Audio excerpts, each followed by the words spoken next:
എൻ്റെ കൂടെയുള്ളത് ഓക്സിജൻ്റെ CEO ആയ ഷിജോ സാറാണ്. Sir welcome. നമസ്കാരം. സർ ഈ പറഞ്ഞ പോലെ ഒരു ചെറിയ കടമുറി, അതിൻ്റെ ഉള്ളിൽ നിന്നും സാറ് കമ്പ്യൂട്ടർ അസംബിൾ ചെയ്ത് 1999 തുടങ്ങി കഴിയുമ്പോൾ ഒരു ബിസിനസ് പാരമ്പര്യത്തിൽ നിന്ന് വരുന്ന ഒരാളല്ല.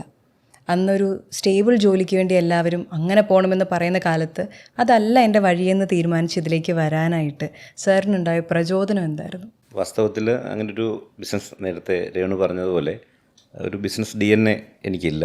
ഞങ്ങളുടെ കുടുംബത്തിലാരും ബിസിനസ് ചെയ്യുന്നവരില്ല. എല്ലാവരും ജോലി, കൃഷി അങ്ങനെ പോകുന്ന ആളുകളായിരുന്നു. കാഞ്ഞിരപ്പള്ളിയാണ് സ്വദേശം. അതുകൊണ്ട് തന്നെ എൻ്റെ പേരൻസ് രണ്ടുപേരും അധ്യാപകരായിരുന്നു.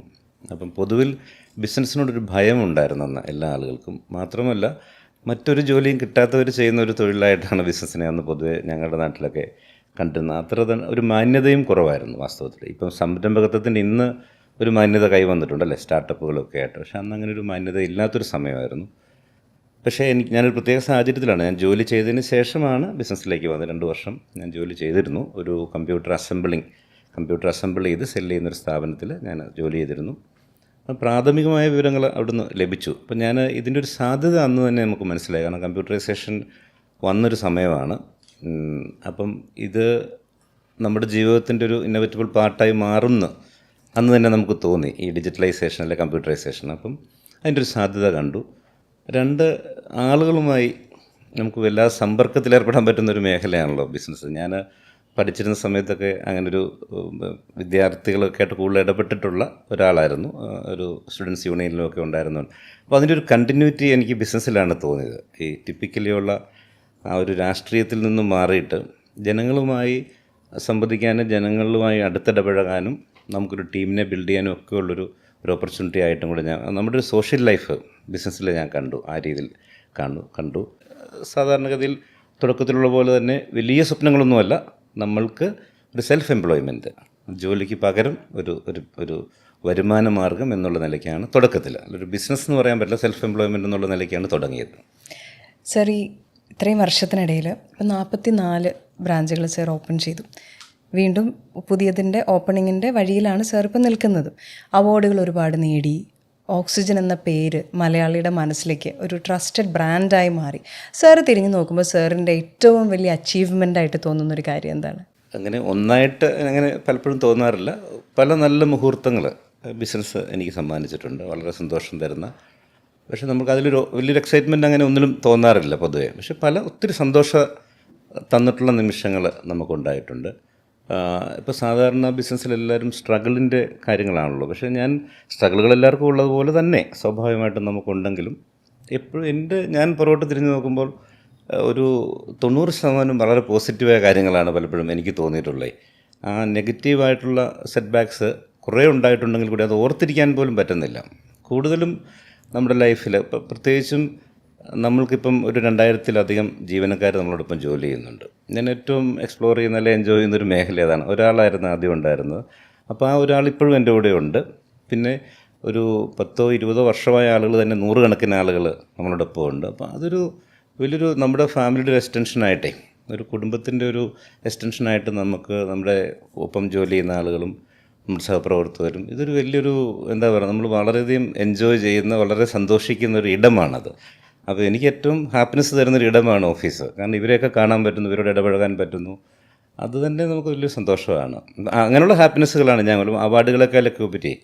പിന്നെ ഉറപ്പായിട്ടും നല്ല നമ്മുടെ കൺസ്യൂമേഴ്സ്, ഞങ്ങൾ ആക്ച്വലി അവർക്ക് വേണ്ടിയിട്ടാണല്ലോ ഇതെല്ലാം ചെയ്യുന്നത്.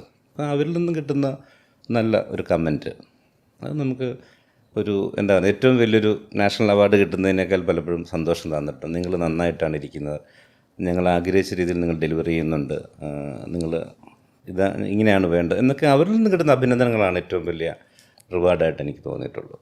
സാർ അഭിനന്ദനങ്ങളെക്കുറിച്ച് പറഞ്ഞല്ലോ. അപ്പോൾ ഓക്സിജൻ എന്നൊരു ബ്രാൻഡ് ഇത്രയും വലുതായിരിക്കുന്ന ഈ ഒരു വേളയിൽ 1-2 ആളുകൾ അഭിനന്ദിച്ചത് കൊണ്ടോ സന്തോഷം അവർക്കുണ്ടായത് കൊണ്ടോ ആ ബ്രാൻഡിന് വളരാനായിട്ട് സാധിക്കില്ല.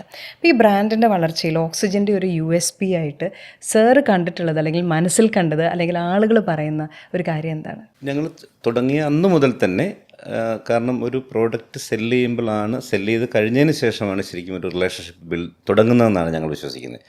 സാധാരണ റീറ്റെയിലൊരു പ്രൊഡക്റ്റ് വിൽക്കുന്നു, അതോട് കഴിയുകയാണ് അല്ലേ, ആ പ്രൊഡക്റ്റ് എടുത്തു പോയി. പക്ഷെ ഞങ്ങൾ ഇലക്ട്രോണിക്സ് ആയതുകൊണ്ടും കൂടെയാണ് കേട്ടോ, പ്രത്യേകിച്ചും ഇതിൻ്റെ ഒരു ആഫ്റ്റർ സെയിൽ സപ്പോർട്ട് വളരെ ക്രിട്ടിക്കലാണ്. അപ്പം വാങ്ങിയതിന് ശേഷമാണ്, പ്രത്യേകിച്ചും അന്നത്തെ കാലത്ത് കൺസ്യൂമറിന് ഇതിനെക്കുറിച്ച് ഒരു അവയർനെസ്സും ഇല്ല.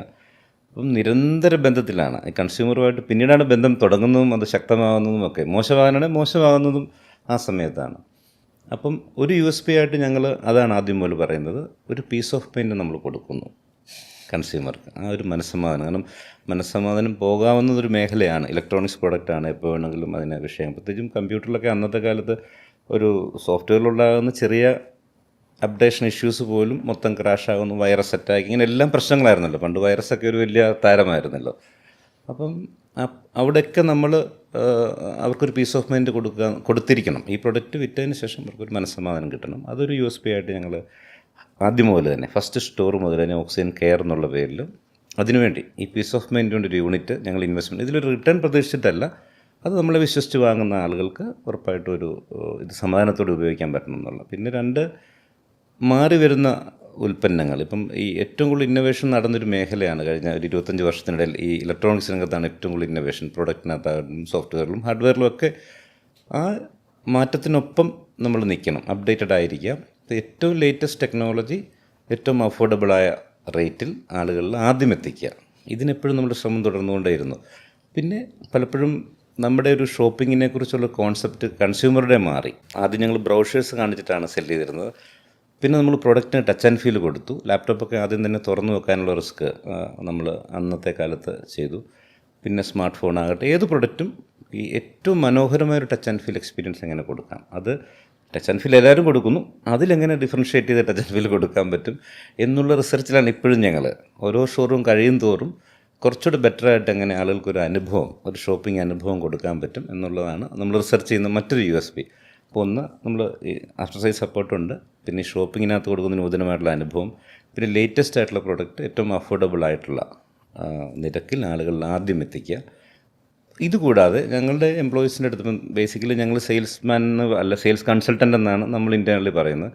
കാരണം ഈ പ്രോഡക്റ്റ് പല ആളുകൾക്കും ഇപ്പോൾ ഒരു സ്മാർട്ട് ഫോണിലൊരു 50 ഫീച്ചേഴ്സ് ഉണ്ടെങ്കിൽ 5 ഫീച്ചേഴ്സ് പോലും ആരും ഉപയോഗിക്കാറില്ല പലപ്പോഴും, അല്ലേ? ഒത്തിരി വില കൂടിയ സ്മാർട്ട് ഫോണൊക്കെ വാങ്ങിയിട്ട് അതിൻ്റെ ഫീച്ചേഴ്സ് പലപ്പോഴും ആളുകൾ. അപ്പം ഇത് ഞങ്ങളെപ്പോഴും ഞങ്ങളുടെ ആളുകളോട് റിക്വസ്റ്റ് ചെയ്തുകൊണ്ടേ ഇരിക്കുകയാണ് കുട്ടികളുടെ അടുത്ത്, ദയവ് ചെയ്ത് കസ്റ്റമറെ മനസ്സിലാക്കി ഒരു നോ യുവർ കസ്റ്റമർ, ഒരു KYC നടത്തി അവർക്ക് ആവശ്യമായ കാര്യങ്ങൾ കൃത്യമായി നിങ്ങൾ പറഞ്ഞു കൊടുക്കണം. ഈ ഡിവൈസ് ഇത്രയും പണം കൊടുത്ത് വാങ്ങുമ്പോൾ അവർക്കിതുകൊണ്ട് അവരുടെ ലൈഫിനെ ഈസി ആക്കാനായിട്ട് ആവശ്യമായിട്ടുള്ള ടൂൾസ് അതിലുണ്ട് ആക്ച്വലി, പക്ഷേ അത് പലപ്പോഴും പറഞ്ഞു കൊടുക്കപ്പെടുന്നില്ല. അപ്പോൾ അത് നിർബന്ധമായിട്ടും കൺസ്യൂമറിൽ അവയർനെസ് കൊടുക്കണമെന്ന് ഞങ്ങളെപ്പോഴും പറയാറുണ്ട്. അപ്പോൾ ഇതിനൊക്കെ ശ്രമിച്ചുകൊണ്ടേയിരിക്കുന്നു ഞങ്ങൾ. പൂർണ്ണമായിട്ടും അത് കൊടുക്കുന്നു ഞാൻ 100% നമ്മളത് അച്ചീവ് ചെയ്യുമെന്ന് ഞാൻ അവകാശപ്പെടുന്നില്ല. പക്ഷേ ഞങ്ങളൊരു വളരെ സിൻസിയറായിട്ട് ഈ കാര്യങ്ങളൊക്കെ ഇതിനൊക്കെ ശ്രമം നടത്തുന്നുണ്ട്. അതാണ് എനിക്ക് പറയാൻ പറ്റുന്നത്. ആത്മാർത്ഥമായി ശ്രമിക്കുന്നുണ്ട്. നിങ്ങൾ ബിസിനസ്സിലേക്ക് വരുന്ന സമയത്ത്, ഇപ്പം സാർ പറഞ്ഞു ആകസ്മികമായിട്ടാണ് ഈ ഒരു ബിസിനസ് എന്ന് പറയുന്ന മേഖലയിലേക്ക് വരുന്നത്. സാർ വരുന്ന സമയത്ത് ഇതിൻ്റെ സാധ്യതകൾ മനസ്സിലാക്കുന്നു, പക്ഷെ അതൊരു ബ്ലൂ ഓഷ്യനാണ്. അതായത് അവിടെ ഒരു ഷാർക്കിന് ഇറങ്ങാം, പക്ഷേ ഇറങ്ങണം, വേറെ എല്ലാവരെയും പറഞ്ഞ് മനസ്സിലാക്കിക്കണം, അല്ലേ? ആ ഒരു ഇതിലൂടെ കടന്നുപോയി സാർ ബിസിനസ് ബിൽഡ് ചെയ്യുന്നു. അതിനുശേഷം വർഷങ്ങളോളം ഇങ്ങോട്ട് വന്നു കഴിഞ്ഞപ്പോൾ ഇപ്പോൾ ഇത് റെഡ് ഓഷ്യനാണ്. ഇപ്പം അവിടെയും ഇവിടെയും എല്ലാം അതിന് കോമ്പറ്റീഷൻ വന്നുകൊണ്ടിരിക്കുക. അപ്പോൾ സാർ സ്ട്രാറ്റജിക്കലി എങ്ങനെയാണ് അത് ചേഞ്ച് ചെയ്തത്? അതായത് ഇനീഷ്യലി ആ ബിസിനസ് ചെയ്ത സമയത്ത് ഇപ്പോൾ ബ്ലൂ ഓഷ്യനാണോ എളുപ്പം, റെഡ് ഓഷ്യനാണോ എളുപ്പം? രണ്ടിനും രണ്ടിൻ്റേതായിട്ടുള്ള ഓപ്പർച്യൂണിറ്റീസ്, നമുക്ക് രണ്ടിനും അവസരങ്ങളും ഉണ്ട്, വെല്ലുവിളികളും ഉണ്ട്, രണ്ട് സ്ഥലത്തും. അപ്പം നമ്മൾ ഒന്ന് ട്രാക്കിലായി എടുത്തു കഴിഞ്ഞാൽ പിന്നെ നമ്മൾക്ക് സ്കെയിലപ്പ് ചെയ്യാന്നുള്ളൊരു മൈൻഡ് സെറ്റ്